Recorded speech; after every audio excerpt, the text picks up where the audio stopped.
Il aura fallu des semaines de tergiversation et plus de 10 heures de discussion hier soir aux leaders de l'Union monétaire pour s'entendre. Mais finalement, le plan de sauvetage alloué à Athènes est supérieur aux attentes. Il porte sur quelques 160 milliards d'euros. La réaction des marchés ne s'est pas fait attendre. Les bourses sont en hausse depuis hier. Les banques avaient fortement rebondi en bourse. Elles étaient en forte baisse le matin. Elles ont fini la journée en forte hausse hier.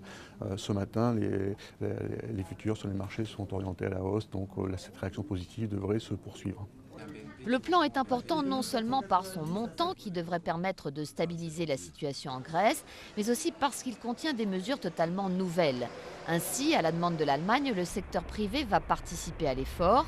Les États paieront 110 milliards, le reste viendra des banques, assureurs et fonds d'investissement qui ont prêté de l'argent à la Grèce. Pour le gouvernement allemand, il était toujours très important que les créanciers privés apportent leur contribution volontaire de manière chiffrée et substantielle pour la stabilisation de la Grèce. En d'autres termes, le contribuable allemand ne sera pas le seul à payer l'addition. Autre innovation, la zone euro va racheter elle-même la dette publique de pays en difficulté sur les marchés, via son fonds de secours financier. Une façon de rassurer les marchés avec la garantie ultime de l'ensemble des pays de l'euro.